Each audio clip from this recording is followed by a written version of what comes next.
Hello everyone, how are you all doing? I hope all of you are doing great. So finally, this is the final paper of half yearly examination for English class 7th में NCERT पूर्वी. So एक sample paper मैं already बना चुकी हूँ. वैसे तो बहुत सारे सैम्पल पेपर देख चुके हैं. ये सेट बी एक बहुत ही इंपॉर्टेंट सैम्पल पेपर है जिसको अगर आप सॉल्व करते हैं तो एग्जाम बेस्ड पैटर्न पे बहुत सारे क्वेश्चन दिए गए हैं. इसमें से बहुत सारे क्वेश्चन आपके हाफ ईयरली एग्जाम में मैच हो जाएंगे. ओके, सो चलिए हम इस सैम्पल पेपर को देख लेते हैं और यहाँ जो इंस्ट्रक्शंस दिए गए हैं वो देखते हैं. So sorry for the delay in posting, थोड़ा लेट हो गया बनाने में क्योंकि रिवीजन वीडियो में बना रही थी. आई होप आप लोगों ने सारे चैप्टर्स, तीनों यूनिट के मैंने चैप्टर्स बना दिए हैं, रिवाइज किए होंगे. कल किस चीज का पेपर है मुझे कमेंट सेक्शन में बताइएगा. और दूसरे वाले चैनल पे भी सेट्स अपलोड किए गए हैं, उसमें क्वेश्चंस चेंज है तो वो भी आप देख सकते हैं. ओके, जानकी स्टडी कॉर्नर पर जाकर. चलिए हाफ ईयरली एग्जामिनेशन का ये क्लास 7th इंग्लिश का 3 आवर्स का पेपर देखेंगे. 80 मार्क्स का ये आपका पेपर रहेगा. इसमें सारे क्वेश्चन अटेम्प्ट करने हैं, आंसर्स के नंबर सही से मार्क करने हैं. ठीक है, केयरफुली क्वेश्चंस को रीड करना है और इंस्ट्रक्शंस जो दिए गए उस हिसाब से आंसर लिखना है. नीटली एंड लेजिबल राइटिंग के साथ आपको क्वेश्चन पेपर सॉल्व करना है. तो पहले हम क्वेश्चन पेपर देख लेते हैं कि क्या क्या चीजें हैं, फिर सॉल्व करेंगे. जैसे पहला है सेक्शन ए, इसमें रीडिंग वाला 20 मार्क्स का रहेगा. 2 पैसेज रहेंगे, उसमें 10 क्वेश्चन रहेंगे, हर क्वेश्चन का 1 मार्क रहेगा. ठीक है, तो ये पैसेज हम रीड करेंगे और इस आंसर्स को सॉल्व करेंगे. फिर क्वेश्चन नंबर 2 है, सेक्शन ए में ही है, यहाँ पर एक और पैसेज है, इसे रीड करना है और 10 क्वेश्चन है, यहाँ पर आपको 1 मार्क के सॉल्व करने हैं. ठीक है, सो जब हम इसे सॉल्व करेंगे तब रीड करेंगे. देन सेक्शन बी है आपका, राइटिंग वाला पार्ट है, 10 मार्क्स का रहेगा. एक बच्ची ने मुझे क्वेश्चन पेपर का ब्लू प्रिंट जो होता है मार्किंग का या किस सेक्शन में क्या आएगा वो शेयर किया था मुझे पिछली वीडियो में. मैंने नाम भी लिया हुआ है लास्ट में उस बच्ची का. सो उसी बेसिस पे मैंने ये बनाया हुआ है ना. तो most of the schools are going to follow this way of presentation only. Okay, so section B में क्वेश्चन नंबर 3 है, यहाँ पे एक स्टोरी लिखना है 100 to 120 वर्ड्स में.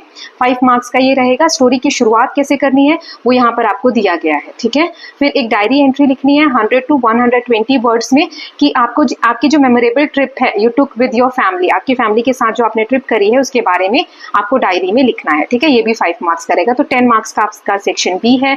देन सेक्शन नंबर सी है, यहाँ पर ग्रामर वाला सेक्शन है 20 मार्क्स का, जिसमें 9 क्वेश्चन है. तो क्वेश्चन नंबर 5 देख सकते हो, 4 क्वेश्चन है. यहाँ पर एडजेक्टिव्स जो है सुटेबल वो फिल करना है, फिर सुटेबल एडवर्ब फिल करना है. यहाँ पे भी 4 सेक्शंस है.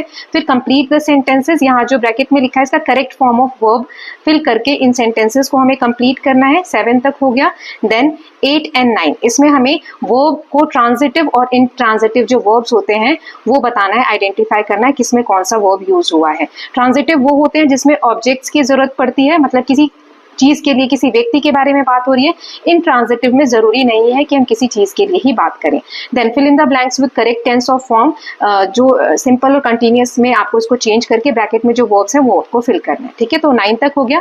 नाउ नेक्स्ट सेक्शन है सेक्शन नंबर डी. यहाँ पे लिटरेचर से 30 मार्क्स के क्वेश्चन रहेंगे आपके. सो टोटल यहाँ पे 4 क्वेश्चन है. 10 जो है हमारा क्वेश्चन 3 मार्क का रहेगा. ये जो लाइन दी गई है इसके बेसिस पे यहाँ 3 क्वेश्चन है वो सॉल्व करने हैं. क्वेश्चन नंबर 11 में भी यहाँ 2 लाइनें दी गई हैं आपको पोएम की. इस बेसिस पे 3 क्वेश्चन है. 3-3 मार्क्स के ये दोनों हैं तो हो गए 6 मार्क्स. नाउ यहाँ पर है हमारा शॉर्ट आंसर क्वेश्चन, 2-2 मार्क्स के क्वेश्चन है तो 14 मार्क्स का ये क्वेश्चन है. अब यहाँ पे आपको 9 दिए गए हैं, 9 में से कोई से भी आपको 7 करने हैं. 30 to 40 वर्ड्स में इसके आंसर्स लिखने हैं. देन क्वेश्चन नंबर 13 जो है लॉन्ग आंसर क्वेश्चन है. इसमें 4 मार्क का ये क्वेश्चन है कि हमें डिस्क्राइब करना है शना की जो ट्रैवल उसने किया था नॉर्थ साउथ ईस्ट वेस्ट सभी डायरेक्शन में, अलग अलग जगहों पर गई थी, उसने क्या सीखा from different places she visited. इसके बारे में बड़ा से एक आंसर लिखना है, 4 मार्क्स का है. देन लास्ट क्वेश्चन है हमारे सैम्पल पेपर का, डू एज डायरेक्ट. यहाँ कुछ चीजें दी गई हैं आपको एक्सरसाइज से, डायरेक्ट आपकी बुक की एक्सरसाइज है तो वो सॉल्व करना है. जैसे पहला नेगेटिव में हमें चेंज करना है ये जो सेंटेंस दिया है, फिर इसका वॉइस चेंज करना है.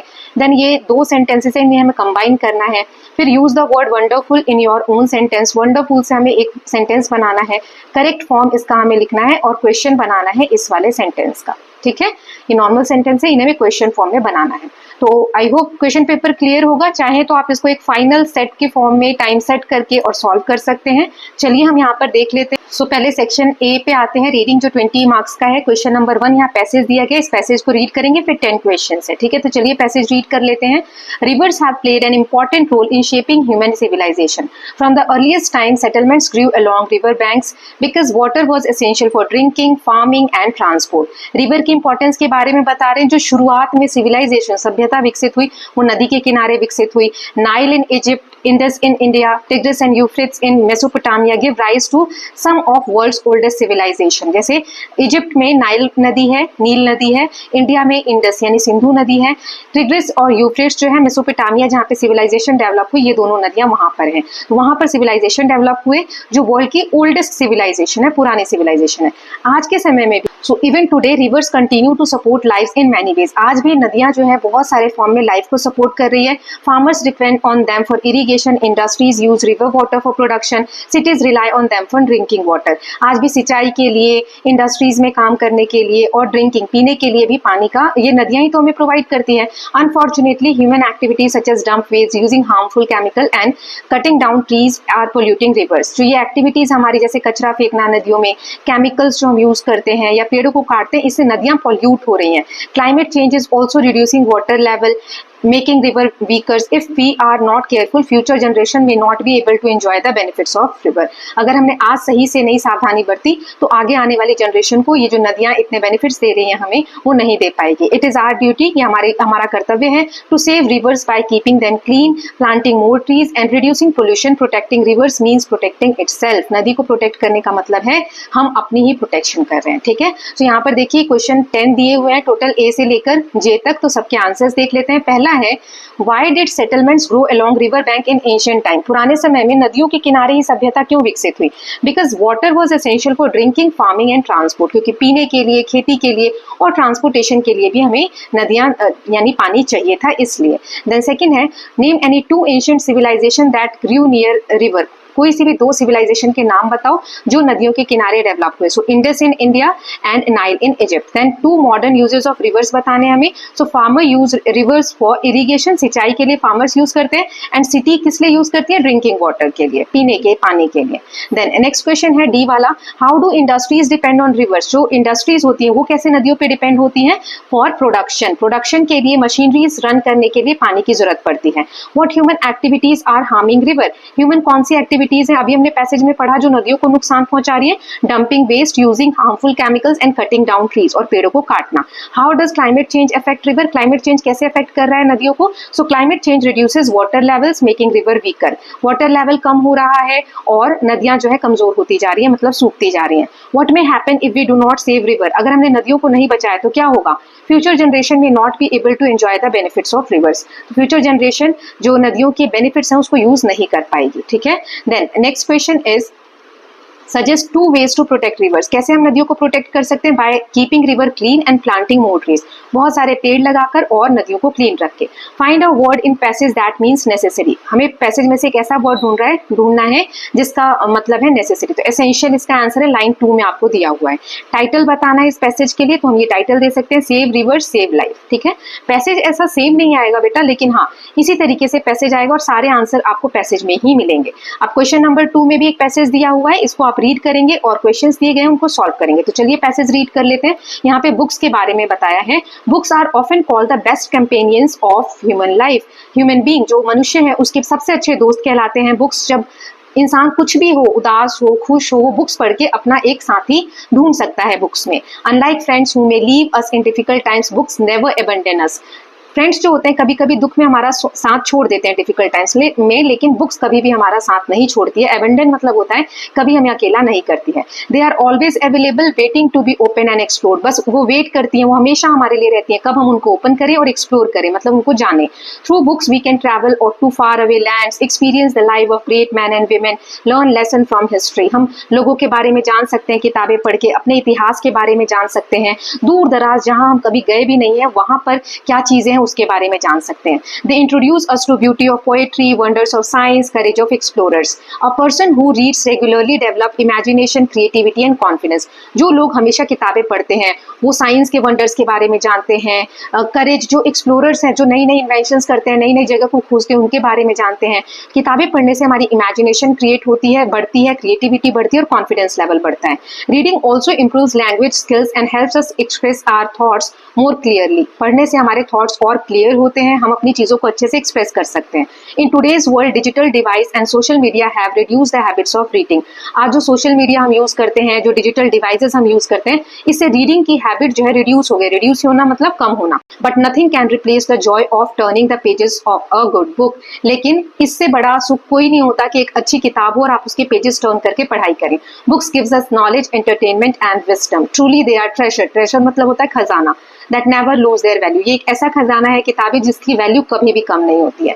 अब ये 10 क्वेश्चंस हैं, इनके आंसर्स देखेंगे एक एक करके। चलो देख लेते हैं। So why are books called the best companions? जो बुक है वो सच्चे दोस्त क्यों कहलाते हैं? क्योंकि वो हमारा साथ कभी नहीं छोड़ते। They never leave us and are always with us, unlike friends who may leave us. Friends तो कभी कभी हमारा साथ छोड़ भी देते हैं, लेकिन बुक कभी नहीं छोड़ते।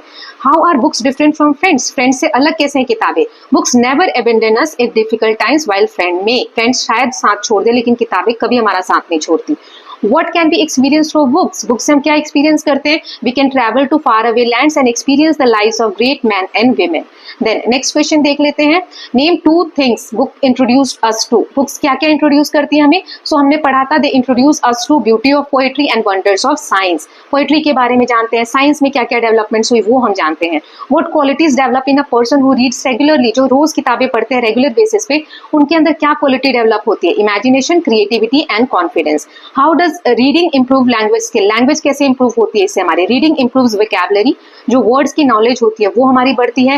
Helps us express our thoughts more clearly, हमारे विचार जो है हमारे बहुत क्लियर होते हैं, हम किसी से भी अपनी बातों को बहुत अच्छे से रख पाते हैं। What has reduced the habit of reading in today's world? आज के समय में क्या हैबिट है जिसने हमारी पढ़ने की आदत को कमजोर कर दिया या कम कर दिया है? Digital devices and social media. इसकी वजह से पढ़ने की जो हैबिट्स है वो कम हो गई है। नाउ नेक्स्ट क्वेश्चन देख लेते हैं। H, why are books are called treasure? बुक्स को खजाना क्यों कहा जाता है? Because they give us knowledge, entertainment and wisdom forever. Wisdom मतलब होता है समझदारी, हमारा नॉलेज बढ़ाते हैं, हमें एंटरटेनमेंट देते हैं और हमारी विजडम बढ़ाते हैं हमेशा के लिए। एक वर्ड हमें ढूंढना है पैसेज से जिसका मतलब होता है करेज। करेज मतलब ब्रेवरी, हिम्मत। देन एक टाइटल देना है इस पैसेज को सूटेबल, तो बुक्स आर बेस्ट फ्रेंड, ये टाइटल दे सकते हैं। आप चाहें तो कुछ और भी दे सकते हैं, ठीक है, title. Then question number section B देख लेते हैं। इसमें क्वेश्चन नंबर 3 है, एक स्टोरी लिखनी है। इसकी स्टार्टिंग यहाँ दी है। It was a rainy evening, Rohan was returning home when suddenly he heard a cry for help. अब एक बच्चा है रोहन जो घर जा रहा है और उसने देखा कि कोई हेल्प के लिए चिल्ला रहा है, ठीक है, हेल्प मांग रहा है। तो इस स्टोरी को कैसे आप कंटिन्यू करोगे? कुछ भी इमेजिन करके कंटिन्यू कर सकते हो। यहाँ मैंने एग्जांपल दिया है, चलिए देख लेते हैं। So it was a rainy evening, Rohan was returning home when suddenly he heard a cry for help. He followed the sound, जहां से आवाज हो रही थी वहां वो गया, and found a small child stuck near a drain. एक ड्रेन है, वहां पर एक छोटा सा बच्चा जो है वो स्टक हो गया है, फंस गया है। Without thinking twice Rohan rush and pulled the child to safety. बिना दोबारा सोचे उसने जल्दी से वहां पर रश किया, मतलब भागा, और उस बच्चे को सेफली बचाया। Both were drenched but the child was safe. उसने कैसे भी करके बच्चे को बचा लिया। Soon the child's parents arrived and thanked Rohan with tears in their eyes. Parents वहां पर आए और उन्होंने रोहन को थैंक्स किया, उनकी आंखों में आंसू थे। Rohan felt proud and happy that he had saved their life. Rohan को बहुत हैप्पी, मतलब वो खुश हो रहा था और उसे प्राउड फील हो रहा था कि उसने किसी की जान बचाई। It was an evening he would never forget. ये एक ऐसी शाम थी जो रोहन कभी भी नहीं भूल सकता था। तो इस तरीके से आप कहानी क्रिएट कर सकते हैं एट द मोमेंट खुद से ही, है ना। फिर क्वेश्चन नंबर 3 हो गया। हम सेक्शन बी देख रहे हैं ना, 5 नंबर का था ये स्टोरी राइटिंग। क्वेश्चन 4 एक डायरी एंट्री लिखनी है। जो हमने ट्रिप अपने पेरेंट्स के साथ की है उसके बारे में आप डायरी में नोट लिखेंगे, ठीक है, ये डायरी एंट्री लिखेंगे। तो इस तरीके से पहले आप डेट लिखते हैं, जो भी डेट है, फिर डायरी एंट्री में लिखेंगे last month I went a memorable trip to Shimla with my family. The weather was cool, वहां का मौसम बहुत ठंडा था। हिल्स लुक ब्यूटीफुल, पहाड़ जो थे बहुत सुंदर दिख रहे थे। We visited Kufri, Mall Road and enjoyed hot Maggi in cold breeze. The toy train ride was most exciting part. I clicked many pictures with my parents and siblings. Siblings मतलब भाई बहन। मैंने अपने पेरेंट्स के साथ, सिबलिंग्स के साथ बहुत सारी पिक्चर्स क्लिक की। We laughed, played and enjoyed every moment together. This trip gave me unforgettable memory that I will always cherish. इससे मुझे ऐसी मेमोरीज मिली जो मैं कभी भी नहीं भूलूंगी, मैं हमेशा इसे खुशी के साथ याद करूंगी। यहाँ आप अपना नाम लिख सकते हैं, ओके। सो सेक्शन बी हमने कंप्लीट कर लिया, दोनों क्वेश्चंस देख लिए हैं। नाउ सेक्शन सी है, ग्रामर वाला पार्ट है। पहले में हमें एडजेक्टिव फिल करने हैं, तो एक एक करके आप सबको देखेंगे। फिर एडवर्ब, फिर यहाँ पे सही वर्ब हमें फिल करके सेंटेंस कंप्लीट करना है। इसमें 9 क्वेश्चन है, एक एक करके देखते हैं। तो 5th वाला है एडवर्ब एडजेक्टिव फिल करना है इसमें. So the clouds covered the sky. This is dash painting I have ever seen. She वोर a dash dress at the party. The Ganga is a dash river of India. तो इसके answers मैंने लिख दिए हैं. द डार्क क्लाउड्स, क्लाउड्स की विशेषता जो बता रहे हैं वो है डार्क वर्ड है ना. पेंटिंग कैसी है, बेस्ट है. ड्रेस कैसी है, ब्यूटीफुल है. रिवर कैसी है, होली है, मतलब पवित्र नदी है. ठीक है, तो ये वर्ड्स आप फिल कर लेंगे. देन क्वेश्चन नंबर 6 है, यहाँ पर आपको सुटेबल एडवर्ब बताने हैं. एडवर्ब क्या होते हैं, जो वर्ब की विशेषता बताएं. जैसे ही स्पोक्स, वो बोलता है, कैसे बोलता है, सॉफ्ट या softly. Then train arrived, late या lately. Then they worked, hard या hardly. Then baby slapped, quiet या क्वाइटली. तो इसके आंसर्स देख लेते हैं. आप लोग प्लीज मार्क करिएगा, तब आंसर देखिएगा, है ना. तो पहले में आएगा he spoke softly, the train arrived late, they worked hard, then the baby slept quietly. ठीक है, तो ये इस तरीके से फिल करेंगे. इसमें और भी क्वेश्चंस आ सकते हैं, मतलब क्या क्या आ सकता है वो मैं आपको बता रही हूँ. और एडजेक्टिव्स क्या होते हैं, एडवर्ब क्या होते हैं, ये आपको पहले ही मैं बता चुकी हूँ. नाउ क्वेश्चन नंबर 7 देख लेते हैं. इसमें करेक्ट फॉर्म ऑफ वर्ब हमें फिल करना है. जैसे द स्टूडेंट्स, यहाँ पे देखो एस है, स्टूडेंट्स बहुत सारे बच्चे हैं, तो इज आएगा या आर आएगा, आर आएगा. ठीक है, तो यहाँ पे आर आएगा. अब नेक्स्ट देख लेते हैं. Neither the teacher nor the students was were ready, क्या आएगा यहाँ. Mathematics dash is are an interesting subject. Every boy and girl was were given a gift. तो इसके आंसर्स देख लेते हैं. So the students are, neither the teacher nor the students, यहाँ पे आ जाएगा वर. मैथमेटिक्स इज, क्योंकि मैथ एक सब्जेक्ट है. Every boy and girl was given a gift. Every होता है ना, एक की बात हो रही है, चाहे बॉय और गर्ल है, एंड लगा हुआ है बीच में. ठीक है. नाउ नेक्स्ट क्वेश्चन इज, यहाँ पे हमें ट्रांजिटिव और इनट्रांजिटिव वर्ब फाइंड आउट करना है. He reads a story, the baby स्लीप्स, he kicked the ball, birds fly in the sky. चलिए देख लेते हैं इसके आंसर. सो पहला है transitive, she reads a story. यहाँ पे जो रीड्स है ये ट्रांजिटिव वर्ब है, स्टोरी से रिलेटेड है. द बेबी स्लीप्स, ये इनट्रांजिटिव है. बेबी स्लीप्स लिखा है सिर्फ, है ना, तो यहाँ पे स्लीप्स क्या है, इनट्रांजिटिव वर्ब है. अगर ऐसा लिखा होता बेबी स्लीप्स ऑन बेड, तो फिर ये ट्रांजिटिव हो जाता. He kicked the ball, transitive. Then birds fly in the sky, ये हो गया intransitive. Okay, now next question देख लेते हैं. Fill in the blanks with correct tense. यहाँ पे सिंपल या कंटिन्यूअस टेंस हमें फिल करना है. She dash a letter now. Right, writes क्या आएगा, they play cricket yesterday. We go to school every day. The sun shine brightly. चलिए इसको सही से फिल कर लेते हैं. तो यहाँ पे आएगा she is writing a letter now. Simple या कंटिन्यूअस हमें चेंज करना है. दे प्लेड आएगा, क्यों, क्योंकि यहाँ पे स्टडी, कल की बात हो रही है, बीते हुए कल की. We go to school every day. Then the sun is shining brightly, is shining आ जाएगा. ठीक है, सो क्वेश्चन 9 तक हो गया. अब हम देख लेते हैं सेक्शन डी, ये लिटरेचर वाला पार्ट है. यहाँ 2 प्रॉस दिए हुए हैं और इन्हें हमें रीड करके इन क्वेश्चन को सॉल्व करना है. तो क्वेश्चन 10 पहले देख लेते हैं. तो यहाँ पर लिखा है, it seemed to him that river was speaking to him. It told him not to be afraid but to be brave, strong. So यहाँ पे अब from which chapter is this extract taken? Who felt that river was speaking? What advice did the river give? तो चलिए इसके answer देख लेते हैं. तो पहला है the day the river spoke, ये इस चैप्टर से लिया गया है. So who felt the river was speaking, Janvi. ये आंसर यहाँ पे गलत है बेटा, जानवी आएगा. जानवी को लगा था कि नदी जो है बोल रही थी. और ये जो सेंटेंस लिखा है ना, यहाँ पे हर लिख लो, यहाँ पे टाइपिंग एरर है, यहाँ पे लड़की की बात हो रही है. ठीक है, हर. देन क्या एडवाइस दिया था नदी ने, the river advise him not to be afraid but to be brave and strong. Okay, question number 11 देख लेते हैं. इसमें 2 लाइनें दी गई हैं. If you find your task is hard, अगर आपको लगता है कि आपका जो काम है वो हार्ड है, try again, time will bring your reward. तो यहाँ पे पोएम किससे ली गई है, ट्राई अगेन से. What does we do if the task is difficult, we should try again. Then what will time bring us, time will bring us reward. Then next question number 12 है. यहाँ पे 7 question के answer करने, मैंने सभी के answer लिख दिए. आपको जो 7 आते हैं वो आप लिख सकते हैं. ठीक है, जैसे अभी जो लाइनें दी गई थी पोएम की, वो अनसीन भी हो सकती है, मतलब जरूरी नहीं है आपके टेक्स्ट बुक से ही ले, बाहर से भी दे सकते हैं. तो एक एक करके इन सभी के आंसर हम देख लेते हैं. पहला क्वेश्चन है, why did the river seems alive to Janvi in day the river spoke? So the river seemed alive. नदी ऐसा क्यों लग रहा था कि वो जीवित है? क्योंकि because Janvi heard it speaking in a sleepy murmuring voice. क्योंकि जानवी ने सुना कि वो धीरे धीरे बोल रही है. It answered her doubts, और उसके जो भी डाउट्स है वो उनको आंसर कर रही है नदी. Encouraged her to be brave and gave her advice like a living being. So जैसे जीवित व्यक्ति, जैसे कोई मनुष्य किसी को एडवाइस देता है, वैसे ही नदी ने जानवी को एडवाइस दिया. इसीलिए जानवी को ऐसा लग रहा था कि जो नदी है वो जीवित है. Now next question is, what message does the poem Try Again give us? Try Again से हमने क्या सीखा? So it teaches us value of perseverance. Perseverance मतलब लगातार काम करने की क्या वैल्यू होती है, वो हमें ये पोएम सिखाती है. Even if we fail many times, अगर हम बहुत बार फेल भी हो जाते हैं तो भी हमें हार नहीं माननी चाहिए. we should not lose hope. By trying again with patience and courage, we can achieve success. अगर हम बार बार ट्राई करते रहे तो हमें सक्सेस जरूर मिलती है. ओके, नाउ नेक्स्ट क्वेश्चन देख लेते हैं, थर्ड वाला. What did Helen Keller value the most in 3 days to see? इसमें सबसे ज्यादा वैल्यू क्या करती है Helen Keller? So valued her sense of sight the most. देखने की जो हमारी सेंस है उसको. She long to see her friends faces, beauty of nature, museums full of history and busy life of the world around her. How did Doctor Dolittle help animals? Doctor Dolittle ने animals की help कैसे की? So Doctor Dolittle with Polynesia help, जो उनका तोता था उसकी help से, he learn the language of animals, he treated their real problem such as giving a horse spectacles and soon become a famous and loved animal doctor.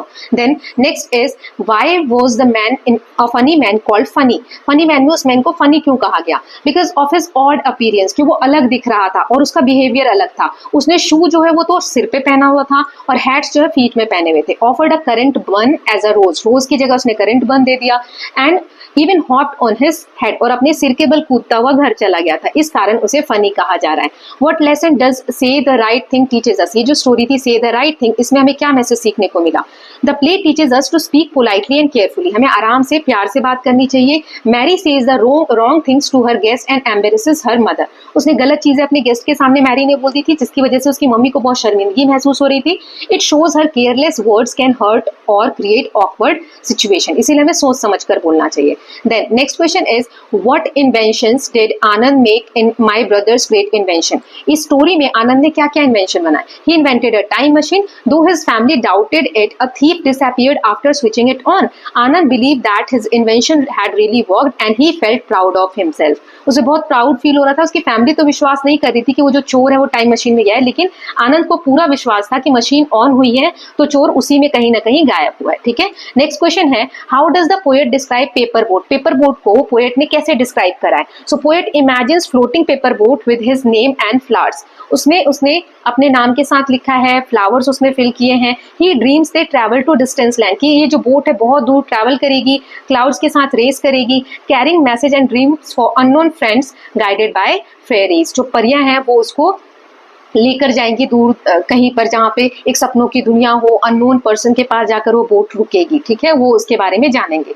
Then next question is, what places did Shana visit in north, south, east and west? उसने कौन कौन सी जगह visit की थी? Shana travel to Kashmir in north, Himachal and Arunachal, Sundarban in desert, east Sundarban in east, Gujarat and Rajasthan in western, Goa, Chennai, Puducherry in south before returning home. तो ये जगह उसने विजिट की थी.